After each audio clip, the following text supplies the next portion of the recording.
as an entrepreneur, during that period of time, if you could have televised something like that, you could have made $1 million. And even today, I don't know why, as part of our, and as libertarians, I don't know why today disputes can't be carried out the same way. Individuals' choice, of course, consequences of your own actions, and as an entrepreneur today, if you were able to televise something like that, I think you could make $1 billion.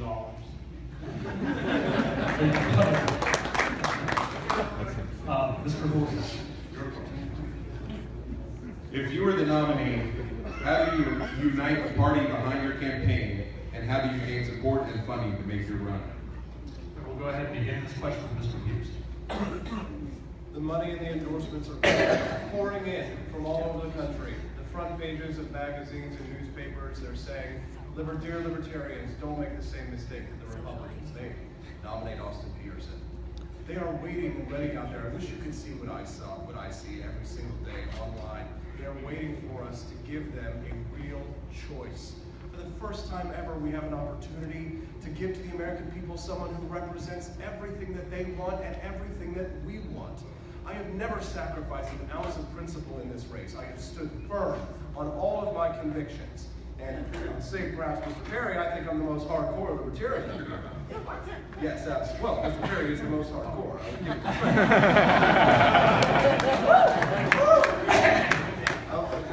These men earn my tremendous respect, and I'm honored to stand here up on stage with them. But we have a PAC, we've identified a super PAC, we have bundlers, the money is coming in, we have a national campaign, I have an infrastructure, I have state coordinators, regional coordinators, and I'm ready to go to run the general.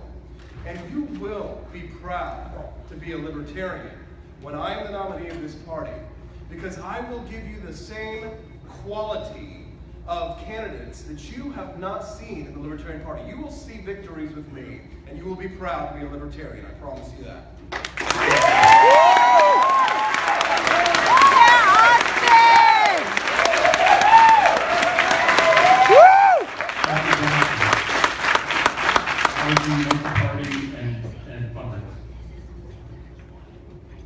Yes, sir. Your turn. The attention being given right now to the Libertarian Party and the potential Libertarian nominee is just unprecedented. The other day, 2 days ago, we had 32 national media requests. This is unbelievable. This is dreamed of as libertarians. As libertarians, we'd like to be a major party. We would like to attract candidates running for office in all offices and really make a difference in this country. Well, this is what we're faced with right now. And right now, all you have to do is just give people a sniff that this could actually result in winning. That's all you have to do. But we're on the verge of doing that. And that, like I say, is very significant. It's being in the polls.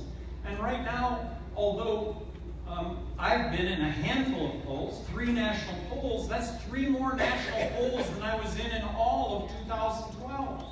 Right now, you've got all the major media in the United States showing up to this event to cover this libertarian event, something that is unprecedented. I know that all of you that have been involved in the Libertarian Party your whole lives have never seen before. This is what we've dreamed about forever. We're here. We're here. It's moving forward from here.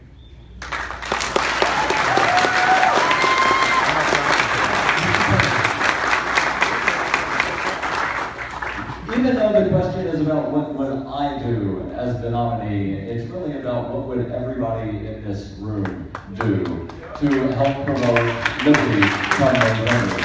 Because unlike the major parties, where they have coattail effects, to where a strong presidential candidate brings in votes for lower-level candidates, the Libertarian Party is a bottom-up, to where strong low-level candidates help bring in votes for the top candidates.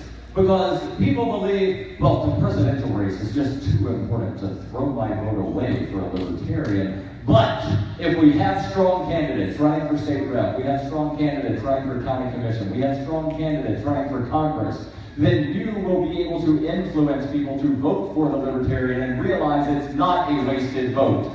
The only wasted vote is when that you're not 100% comfortable casting.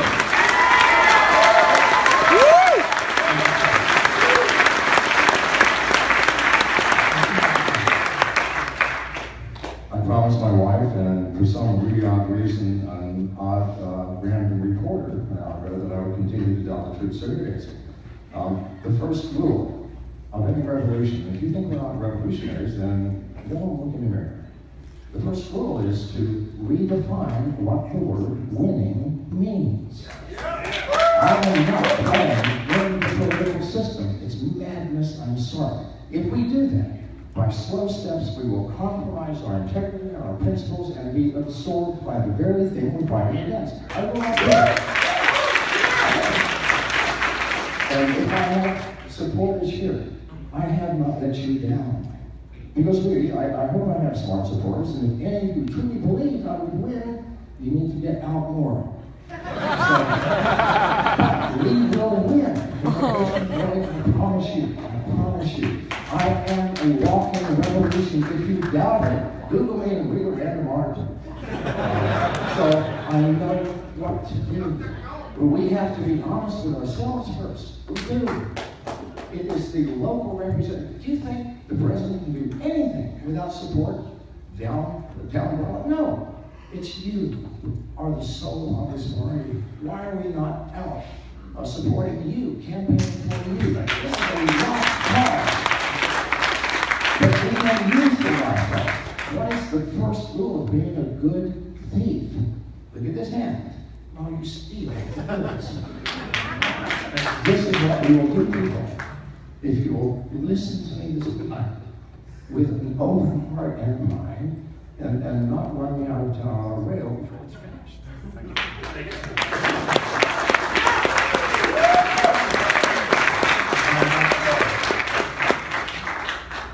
This is my kind of question. We're talking about party unity, and I represent the Libertarian Party faction of the Libertarian Party. I value every libertarian, from the most abolitionist, anarchist, to the most pragmatic Rand Paul supporter. Each one of you values. We are a coalition, not a cult. We have common goals. Even when we hate each other, we can work together to really achieve. And when we're using your imagination for a moment, what would happen if Dr. Feldman got the nomination? I'll tell you, the Democrats, the Republicans, the media would all say the same thing. Who? They don't know me. I want to tell Austin Petersen about ninjas. Ninjas in your backyard screaming, "I'm going to kill you." The ninja is a shadow in the dark. And lastly, there would be the 315 million plus individual governments, to where each one of you is smart enough to lead yourself, and you're smart enough to know that if you hire somebody, you pay them an agreed upon amount, and nobody should be able to interfere in that contract.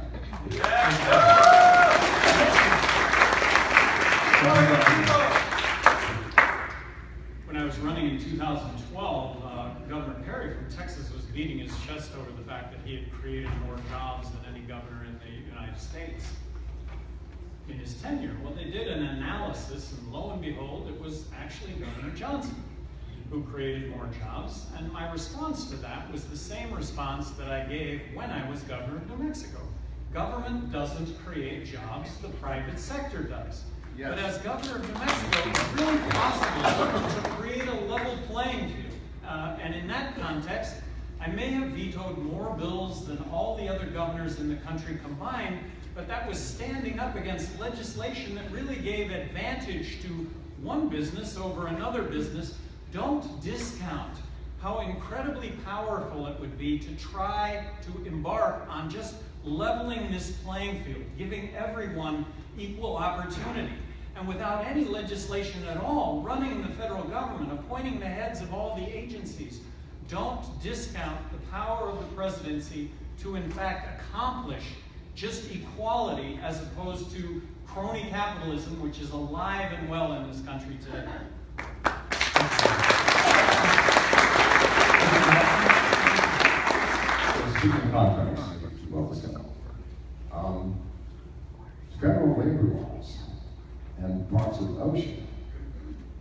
agreed the legislation that we are now in overtime, and I demand the union to negotiate continuance.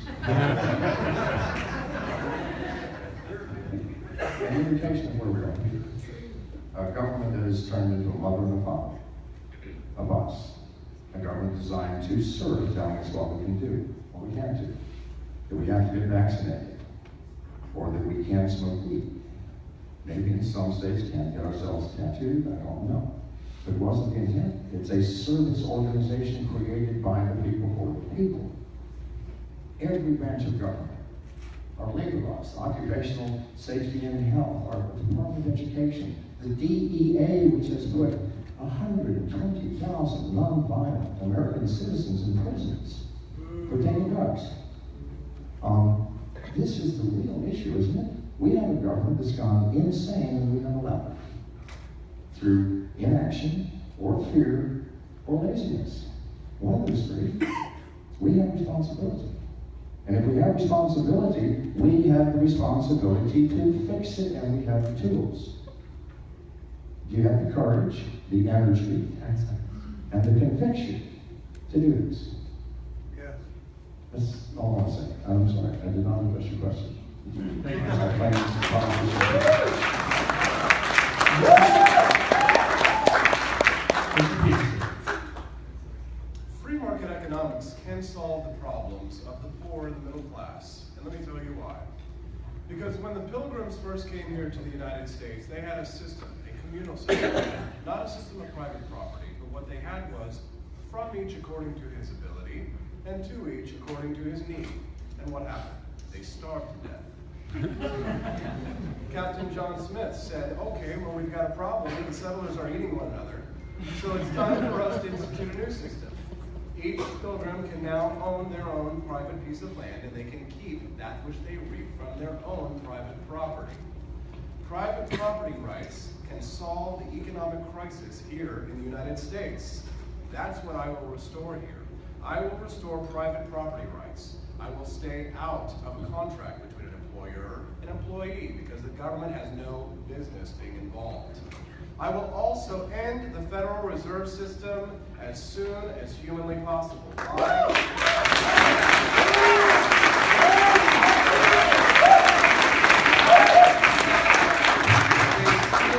They steal value from us. It is the people who are on fixed incomes like Social Security who are being screwed by inflationary monetary policy. Here's how we kill the Fed. Introduce competition. Abolish laws of legal tender, allow gold and silver to compete as a currency, and digital currencies like Bitcoin. We can end the Fed and we can use the free market to kill the bank.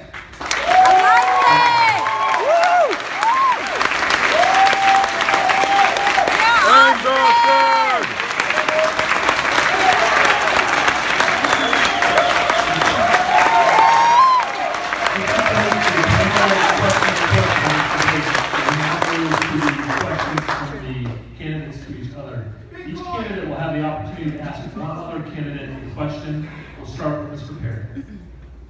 Dr. Feldman, if on January 20th of 2017 you were standing wherever it is that you stand when you say the oath of office, and you say the oath of office, what would be, not your first act, but what would be your first pardon that you issue, and how soon would it be? I would have a plan in place for someone who has been a traitor to the government of the United States and a hero to the people of the United States. Mr. Edward Snowden.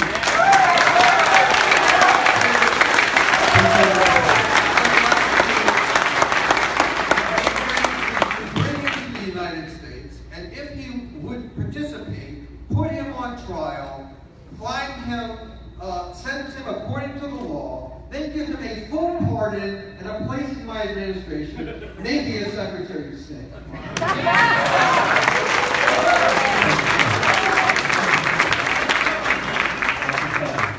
Your question to one other candidate. Well, you don't see it in my bios, but I'm kind of a nerd myself. I build computers, and once I build them, I never get rid of them. They're all over the house. I added to my old 386. So I want to give John McAfee a chance to show his stuff. And he hasn't given it to. if he could tell our audience and me to explain, how does RSA encryption work and what makes it so great?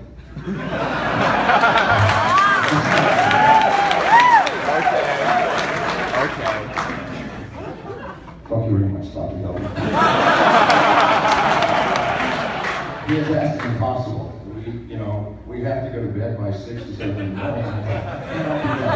However, if you want to have lunch with me tomorrow, and you promise you will not fall asleep. Okay?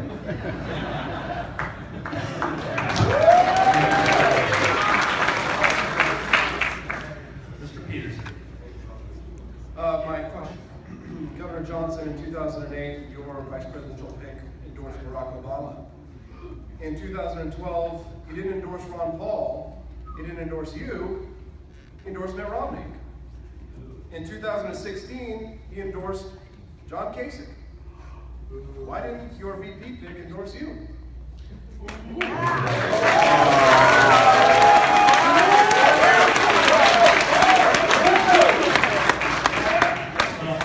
First of all, beyond my wildest dreams, I asked Bill Weld to join me. We realized that we're running separately, but he's the original libertarian. What?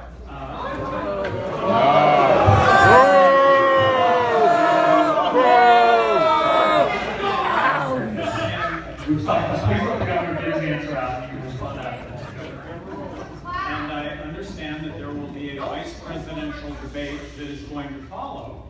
And I would like you to all ask him that question in the vice presidential debate. Bill Weld is here to participate in that vice presidential debate.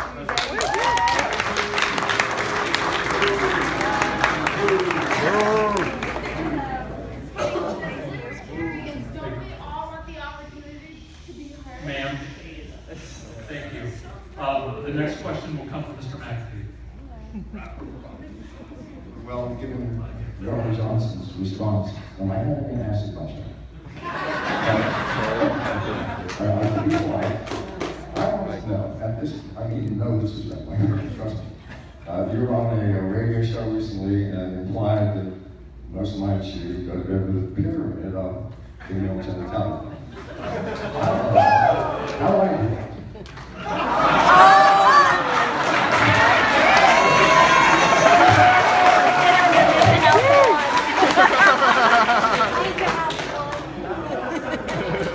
This is not going to go well for me.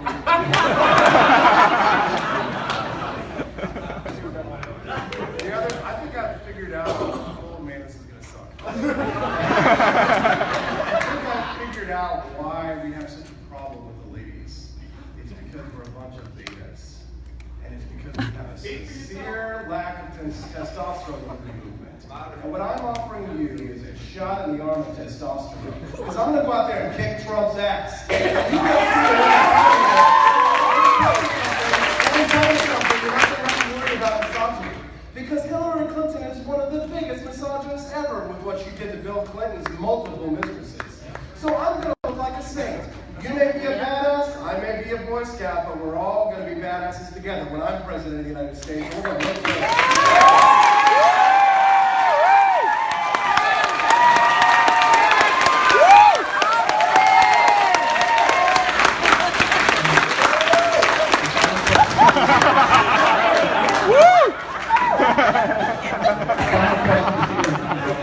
Illuminati confirmed.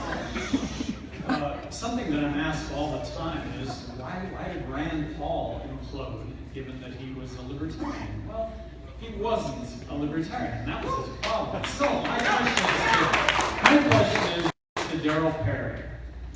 Darryl, if you don't get the nomination, and I do, if I give you all my contact information, will you be one of my advisors on a daily basis to keep me on the libertarian straight and true? Mr. Perry.